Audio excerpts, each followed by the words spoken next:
जय हिंद फ्रेंड, फिर से स्वागत है आप सभी साथियों का आपके अपने चैनल स्पेनली स्टडी पर। तो साथियों, आज हम साइंस के प्रीवियस ईयर क्वेश्चन करेंगे और समझेंगे।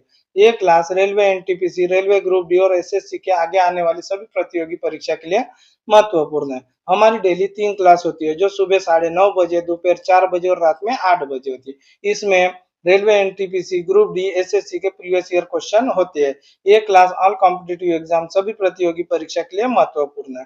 तो साथियों, स्टार्ट करते हैं आज की क्लास और बढ़ते हैं आज के पहले प्रश्न की ओर। और आज का पहला प्रश्न है, मनुष्य का सामान्य तापक्रम लगभग होता है। तो मनुष्य का सामान्य तापक्रम कितना होता है लगभग?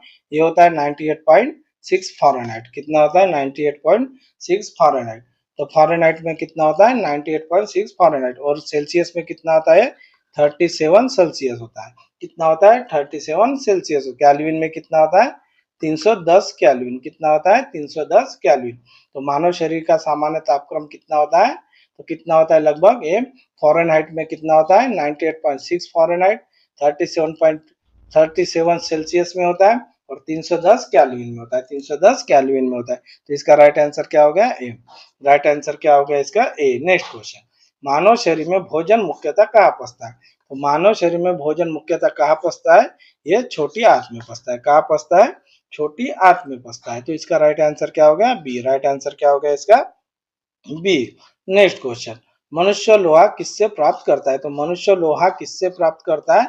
ये पालक से प्राप्त करता है। कहाँ से प्राप्त करता है? ये पालक से प्राप्त करता है। तो पालक में क्या होता है? लोहा। पालक में क्या होता है? लोहा। तो मनुष्य लोहा किससे प्राप्त करता है? ये पालक से। राइट आंसर हो गया बी। राइट आंसर क्या हो गया इसका? बी। नेक्स्ट क्वेश्चन, मानव शरीर में सबसे प्रचुर तत्व, तो मानव शरीर में सबसे प्रचुर तत्व कौन सा होता है? ये होता है ऑक्सीजन। कौन सा होता है? ऑक्सीजन। इसका राइट आंसर क्या हो गया? डी। राइट आंसर क्या हो गया? डी। मानव शरीर में सबसे प्रचुर तत्व कौन सा होता है? ऑक्सीजन। कौन सा होता है? ऑक्सीजन। नेक्स्ट क्वेश्चन, मानव शरीर में जल की मात्रा होती है। तो मानव शरीर में जल की मात्रा कितनी होती है? जल की मात्रा मानव शरीर में 80% होती है। कितनी होती है? 80%। राइट आंसर क्या हो गया? डी। राइट आंसर क्या हो गया इसका? डी हो गया। नेक्स्ट क्वेश्चन, मुंह में सबसे पहले किसका पाचन होता है? तो मुंह में सबसे पहले किसका पाचन होता है? ये कार्बोहाइड्रेट का। किसका? कार्बोहाइड्रेट का। मुंह में सबसे पहले पाचन होता है, किसका पाचन होता है? कार्बोहाइड्रेट का। राइट आंसर क्या होगा इसका? बी। राइट आंसर क्या हो गया? बी। नेक्स्ट क्वेश्चन, भोजन का पाचन कहाँ से शुरू होता है? तो भोजन का पाचन कहाँ से शुरू होता है? भोजन का पाचन मुंह से शुरू होता है। कहाँ से शुरू होता है? ये मुंह से शुरू होता है। तो राइट आंसर इसका ए। राइट आंसर हो गया इसका ए। नेक्स्ट क्वेश्चन, शरीर की सबसे बड़ी हड्डी, तो शरीर की सबसे बड़ी हड्डी कौन सी होती है? तो शरीर की सबसे बड़ी हड्डी होती है फीमर। शरीर की सबसे बड़ी हड्डी होती है फीमर, जांग में रहती है। कहाँ पाई जाती है? ये जांग में रहती है। और शरीर की सबसे छोटी हड्डी कौन सी होती है? स्टेपीज होती है, जो कान में होती है। कहाँ पे होती है? कान में होती है। तो इसका राइट आंसर क्या हो गया? इस क्वेश्चन का राइट आंसर हो गया बी। इस क्वेश्चन का राइट आंसर हो गया बी। नेक्स्ट क्वेश्चन, सबसे बड़ा आंतरिक अंग, तो सबसे बड़ा आंतरिक अंग कौन सा है? सबसे बड़ा आंतरिक अंग कौन सा होता है? ये यकृत होता है। सबसे बड़ा आंतरिक अंग कौन सा होता है? ये यकृत होता है। और सबसे बड़ा बाहरी आंतरिक अंग पूछे तो त्वचा। सबसे बड़ा बाहरी आंतरिक अंग पूछे तो ये त्वचा होती है। नेक्स्ट क्वेश्चन, मानव मस्तिष्क का औसत भार, तो मानव मस्तिष्क का औसत भार कितना होता है? ये औसत भार होता है 1350 ग्राम। कितना होता है ये? 1350 ग्राम। तो मानव मस्तिष्क का औसत भार कितना होता है? 1350 ग्राम होता है। नेक्स्ट क्वेश्चन, मस्तिष्क का सबसे बड़ा भाग, तो मस्तिष्क का सबसे बड़ा भाग कौन सा होता है? तो मस्तिष्क का सबसे बड़ा भाग होता है प्रम मस्तिष्क। कौन सा होता है? प्रम मस्तिष्क। इसका राइट आंसर क्या हो गया? सी। राइट आंसर क्या हो गया? सी। नेक्स्ट क्वेश्चन, शरीर की सबसे बड़ी कोशिका, तो शरीर की सबसे बड़ी कोशिका कौन सी होती है? तो शरीर की सबसे बड़ी कोशिका होती है अंडाणु। क्या होती है ये? अंडाणु। तो शरीर की सबसे बड़ी कोशिका कौन सी होती है? अंडाणु। नेक्स्ट क्वेश्चन, शरीर की सबसे छोटी ग्रंथि, तो शरीर की सबसे छोटी ग्रंथि कौन सी होती है? शरीर की सबसे छोटी ग्रंथि कौन सी होती है? पिट्यूटरी। कौन सी होती है? पीयूष ग्रंथि। कौन सी होती है? पीयूष ग्रंथि। तो शरीर की सबसे छोटी ग्रंथि कौन सी होती है? पिट्यूटरी। राइट आंसर क्या हो गया इसका? सी। राइट आंसर क्या हो गया इसका? सी। नेक्स्ट क्वेश्चन, मास्टर ग्रंथि किसे कहते हैं? तो मास्टर ग्रंथि किसे कहते हैं? ये पिट्यूटरी ग्रंथि को ही कहते हैं। किसे कहते हैं? पिट्यूटरी ग्लैंड को ही कहते हैं। तो सब मास्टर ग्रंथि किसे कहते हैं? पिट्यूटरी ग्रंथि को ही कहते हैं। राइट आंसर हो गया ए। राइट आंसर क्या हो गया? ए। नेक्स्ट क्वेश्चन, ऊपर अस्थि कहाँ पाई जाती है? तो ऊपर अस्थि कहाँ पाई जाती है? ये छाती में पाई जाती है। कहाँ पाई जाती है? ये छाती में पाई जाती है। तो ऊपर अस्थि कहाँ पाई जाती है? छाती में पाई जाती है। राइट आंसर है डी। राइट आंसर हो गया डी। नेक्स्ट क्वेश्चन, 1 मिनट में शोषण दर। तो 1 मिनट में शोषण दर कितना होता है? 1 मिनट में शोषण दर कितना होता है? 16 से 18। कितना होता है? 16 से 18। तो 1 मिनट में शोषण दर कितना होता है? 16 से 18 होता है। राइट आंसर क्या होगा? ए। राइट आंसर क्या होगा? ए। नेक्स्ट क्वेश्चन, टीबिया हड्डी कहाँ पाई जाती है? तो टीबिया हड्डी कहाँ पाई जाती है? टीबिया हड्डी टांग में पाई जाती है। कहाँ पाई जाती है? ये टांग में पाई जाती है। तो टीबिया हड्डी कहाँ पाई जाती है? टांग में पाई जाती है। Right answer B. Right answer क्या हो गया? बी हो गया। नेक्स्ट क्वेश्चन, पित्त कौन उत्पन्न करता है? तो पित्त कौन उत्पन्न करता है? तो पित्त कौन उत्पन्न करता है? ये लीवर, यकृत। कौन उत्पन्न करता है? ये यकृत, लीवर। तो पित्त कौन उत्पन्न करता है? यकृत, लीवर। नेक्स्ट क्वेश्चन, ऑप्थेल्मिक संबंधित है। तो ऑप्थेल्मिक किससे संबंधित है? ये ऑप्थेल्मिक संबंधित है आंख से। किससे संबंधित है? आंख से संबंधित है। तो राइट आंसर क्या होगा इसका? डी। राइट आंसर क्या होगा इसका? डी। नेक्स्ट क्वेश्चन, तत्काल ऊर्जा का स्रोत है। तो तत्काल ऊर्जा का स्रोत क्या होता है?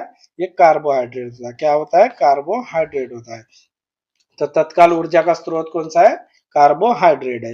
नेक्स्ट क्वेश्चन, मानव रक्त का पीएच मान क्या होता है? तो मानव रक्त का पीएच मान होता है 7.4। कितना होता है? 7.4। मानव रक्त का पीएच मान कितना होता है?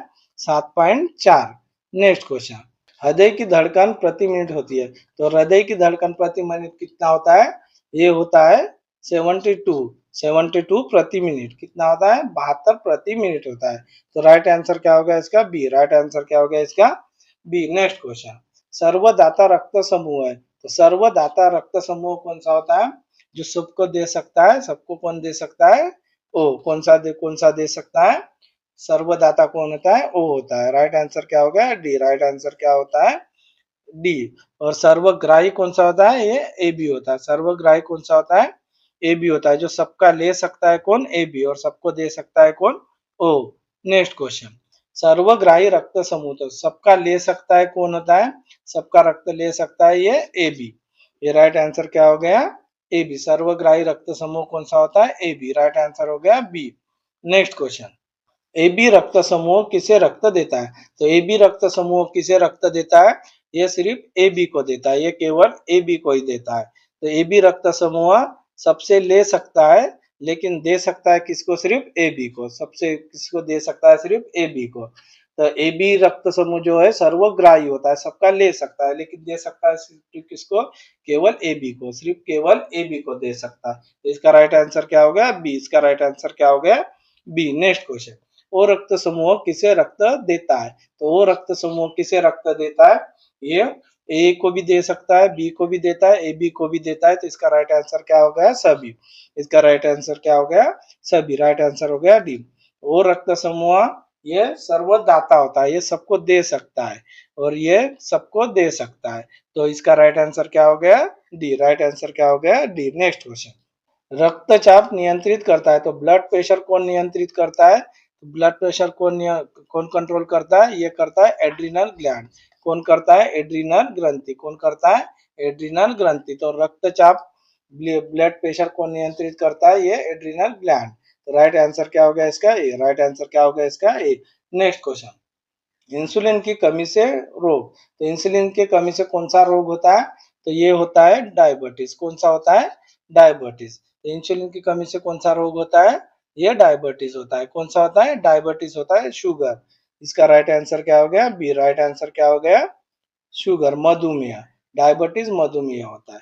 नेक्स्ट क्वेश्चन, मानव में गुणसूत्रों की संख्या। तो मानव में गुणसूत्रों की संख्या कितनी होती है? कितनी होती है? ये 46 होती है। मानव में गुणसूत्रों की संख्या कितनी होती है? 46 होती है। और जोड़े कितने होते हैं? 23। कितने होते हैं जोड़े? 23 होते हैं। तो मानव में गुणसूत्रों की संख्या कितनी होती है? 46 होती है। और जोड़े कितने होते हैं? 23। राइट आंसर क्या हो गया इसका? डी। राइट आंसर क्या हो गया इसका? डी। नेक्स्ट क्वेश्चन, मूत्र का पीएच मान। तो मूत्र का पीएच मान कितना होता है? मूत्र का पीएच मान होता है 6। मूत्र का पीएच मान कितना होता है? 6। राइट आंसर क्या होगा इसका? सी। राइट आंसर क्या होगा इसका? सी। नेक्स्ट क्वेश्चन, सबसे छोटी हड्डी। तो सबसे छोटी हड्डी कौन सी होती है? यह स्टेपीज होती है। कौन सी होती है? स्टेपीज होती है, तो ये कान में रहती है, ये कान में रहती है। तो शरीर की सबसे छोटी हड्डी कौन सी है? स्टेपीज, जो कान में रहती है। और सबसे बड़ी कौन सी होती है? फीमर, जो जांग में पाई जाती है। कहाँ पे? जांग में होती है। तो इसका राइट आंसर क्या होगा? स्टेपीज। इसका राइट आंसर क्या होगा? Steppes B. Steppes B. Next question, सामान्य शरीर ताप। तो सामान्य शरीर ताप, मानव का सामान्य शरीर ताप कितना होता है? कितना होता है ये सेल्सियस में पूछा है तो 37 सेल्सियस होता है। कितना होता है? 37 सेल्सियस होता है। 37 सेल्सियस होता है। और फॉरेनहाइट में कितना होता है? 98.6 होता है। और कैल्विन में कितना होता है? ये 310 कैल्विन होता है। 310 कैल्विन होता है। तो मानव शरीर का ताप कितना होता है? यह सेल्सियस में कितना होता है? सेल्सियस में होता है 37, केल्विन में होता है 310, और फॉरेनहाइट में क्या होता है? 98.6 फॉरेनहाइट। द राइट आंसर क्या होगा इसका? सी। राइट आंसर क्या होगा इसका? सी। नेक्स्ट क्वेश्चन, इंसुलिन कहाँ बनती है? तो इंसुलिन कहाँ बनती है? तो इंसुलिन बनती है, ये अग्नाशय में बनती है। कहाँ बनती है ये? अग्नाशय में बनती है। तो इंसुलिन कहाँ बनती है? यह अग्नाशय में। नेक्स्ट क्वेश्चन, आरबीसी का निर्माण। तो आरबीसी का निर्माण कहाँ होता है? तो आरबीसी का निर्माण कहाँ होता है? ये आरबीसी का निर्माण होता है अस्थि मज्जा में, बोन मैरो में। कहाँ होता है? बोन मैरो में। तो आरबीसी का निर्माण कहाँ पे होता है? आरबीसी का निर्माण बोन मैरो में होता है, अस्थि मज्जा में होता है। नेक्स्ट क्वेश्चन, रक्त की औसत मात्रा। तो रक्त की औसत मात्रा कितनी होनी चाहिए? तो रक्त की औसत मात्रा होती है 5-6 लीटर। कितनी होती है? 5-6 लीटर होती है। तो रक्त की औसत मात्रा कितनी होनी चाहिए? ये 5-6 लीटर। राइट आंसर क्या हो गया? सी। राइट आंसर क्या हो गया? सी। नेक्स्ट क्वेश्चन, आरबीसी का आकार होता है। तो आरबीसी का आकार कैसी होता है? ये आरबीसी का आकार होता है द्विउत्तलाकार। क्या होता है? द्विउत्तलाकार। तो इसका राइट आंसर क्या हो गया? बी। राइट आंसर क्या होगा इसका?